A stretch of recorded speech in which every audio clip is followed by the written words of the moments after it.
زندگی اللہ دیتا ہے، ہم نہیں دے سکتے، موت اللہ دیتا ہے، ہم نہیں دے سکتے، اور بعض کام ایسے ہیں جو ہم کرتے ہیں اللہ تبارک و تعالیٰ اس سے پاک ہے، ہم عبادت کرتے ہیں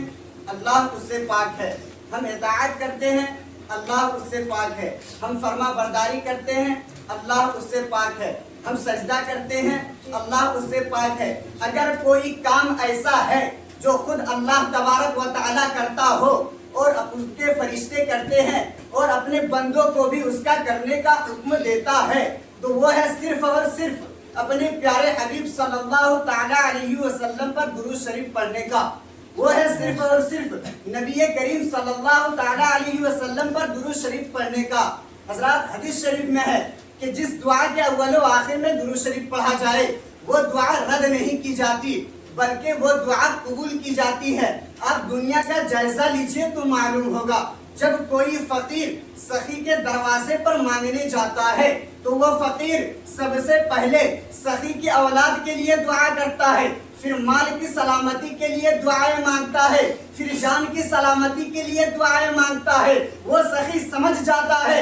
کہ یہ فقیر تہذیب والا ہے، اسے خالی ہاتھ لوٹانا مناسب نہیں۔ اسی طرح سے جب ہم مالک حقیقی سے کچھ مانگتے ہیں تو مالک کہتا ہے اے مسلمانوں، ہم اولاد سے پاک ہیں، ہم دھن اور دولت سے بے نیاز ہے، لہٰذا جب ہمارے یہاں مانگنے کے لیے آؤ تو ہمارے نبی پر درود پڑھتے ہوئے آؤ، ہم تمہیں خالی ہاتھ واپس نہیں کریں گے بلکہ تمہارے دامن مقصد کو بھر دیں گے، بلکہ تمہارے دامن مقصد کو بھر دیں گے۔ حضرات درود شریف کی بے شمار فضائل ہے جن کو بیان کرنے سے میری زبان عاجز و قاصر ہے۔ مشکوٰۃ شریف میں ہے رسول اللہ صلی اللہ تعالیٰ علیہ وسلم فرماتے ہیں کہ جس نے مجھ پر ایک بار درود شریف پڑھا اللہ تبارک و تعالیٰ اس بندے پر 10 رحمتیں نازل فرماتا ہے اور 10 درجات بلند فرماتا ہے۔ ذرا غور کیجئے، جو عاشق رسول روزانہ 100 مرتبہ درود شریف پڑھتا ہے اللہ تبارک و تعالیٰ اس پر 1000 رحمتوں کا نزول فرماتا ہے اور 1000 درجے بلند فرماتے ہیں۔ جو شخص ساری عمر یہ عمل جاری رکھے گا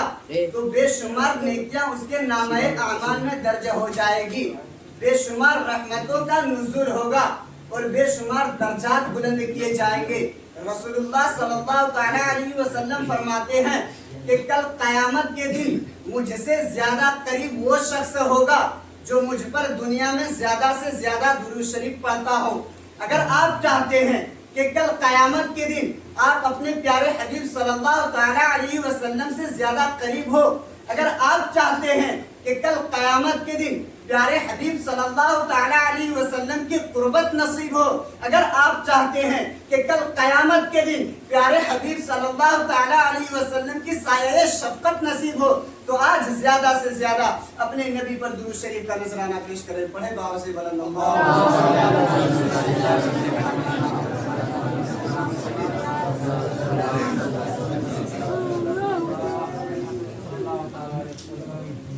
حضرات، میں نے قرآن کریم کے ایک بہت ہی مشہور و معروف آیت کریمہ تلاوت کرنے کا شرف حاصل کیا، وَمَا أَرْسَلْنَاكَ إِلَّا رَحْمَةً لِلْعَالَمِينَ، یعنی اے محبوب ہم نے آپ کو سارے جہان کے لیے رحمت بنا کر بھیجا۔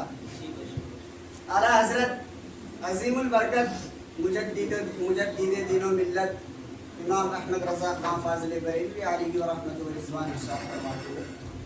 کہ اللہ کیا جہنم اب بھی نہ سرد ہوگا، اللہ کیا جہنم اب بھی نہ سرد ہوگا، رو رو کے مصطفیٰ نے دریا بہا دیے، اور حاجیوں آؤ شہنشاہ کا روزہ دیکھو، حاجیوں آؤ شہنشاہ کا روزہ دیکھو، کعبہ تو دیکھ چکے کعبے کا کعبہ دیکھو۔ حضرات، اللہ تبارک و تعالیٰ نے اپنے بندوں کے ہدایت کے لیے دنیا میں بہت سے انبیاء اور رسولوں کو بھیجا، اور ہر نبی اور رسول کو پروردگار عالم نے نئی نئی انوکھی اور نرالی شان عجیب و غریب معجزات عطا فرمائے۔ کسی نبی کو حسن و جمال دیا تو کسی کو جاہ و جلال، کسی کو سلطنت اور مال بخشا تو کسی کو جود و نوال، تو کسی کو علم و حکمت لازوال دولت سے مالا مال کر دیا، لیکن نبی آخر الزمان خاتم پیغمبرہ سرور قلب و سینہ تاجدار مدینہ صلی اللہ تعالی علیہ وسلم کو جب اس خاکدان عالم نے بھیجا تو ایسی انوکھی شان و شوکت اور نرالی آن بان شان کے ساتھ بھیجا کہ تمام انبیاء و مرسلین کے کمالات و معجزات ایک ذات بابرکت میں عطا فرما دیے۔ کسی نے کیا ہی خوب کہا ہے کہ خدا نے ایک محمد میں دے دیا سب کچھ، خدا نے ایک محمد میں دے دیا سب کچھ، کریم کا کرم بے حساب کا کیا کہنا۔ آئیے تاریخ کا مطالعہ کیجیے کہ جب پیارے آقا حضور صلی اللہ تعالی علیہ وسلم نے اپنی نبوت کا اظہار کیا تو کفار مکہ نے آقا کی نبوت کا انکار کرتے ہوئے کہا کہ اگر خدا کو نبی بھیجنا ہی تھا تو مکے کے کسی بڑے سردار، قریش کے کسی بڑے جاگیردار کو نبی بنا کر بھیجتا، طائف کے کسی بڑے سرمایہ دار کو نبوت عطا کرتا۔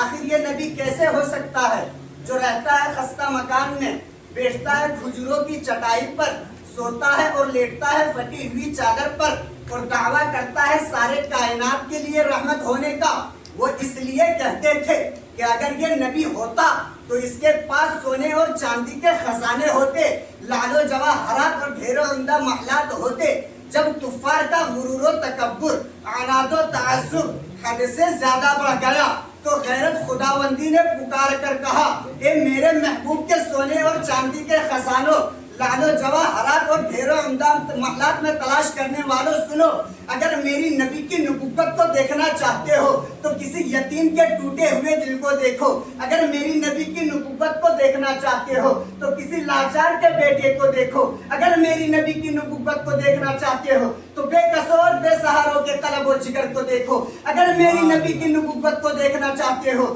تو عالم کے علم کو دیکھو۔ آخر رفتہ رفتہ زمانے نے کروٹ بدلی تو ہی فقیر و فاقہ خستہ حجرے میں رہنے والے، کھجوروں کی چٹائی پر بیٹھ کر زندگی بسر کرنے والے تاجدار ہوئے۔ آج دنیا کی نفس و پرست اور سیاہ دل حکمران نظر آتے ہیں تو یہ اعلان کرتے رہتے ہیں کہ اے غریبوں، ہم تمہاری مدد کریں گے۔ چنانچہ امریکہ کے نام و نہاد، جمہوریت اور روس کی نسل کشی تباہ کر دینے والی بدبریت نے بھی غریبوں کی حمایت کا دعویٰ کیا، مگر یہ سب دھوکہ، فریب، نیز، مکاری اور عیاری پر بنی ہے، کیونکہ ان کے اعلانات اور بیانات میں حق و صداقت تک نہیں، اسی لیے تو آج تک کسی نے عملی ثبوت نہیں دیا۔ لہٰذا میں تو یہی کہوں گا کہ جس کو اللہ تعالیٰ نے طاقت و قوت دے کر اس جہان میں بھیجا، اس کے مد مقابل کون آ سکتا؟ آخرکار آنسوؤں سے بھیگی ہوئی آنکھوں نے دیکھا تو اسے موجودہ ترقی یافتہ دور میں ہر طرف مایوسی نظر آئی، تو پھر اس نے حسرت بھری نگاہ سے مدینے کی طرف نظر جمائی، دیکھا کہ ہاتھی زمین و آسمان کا مالک، کونوں مکہ کا شہنشاہ،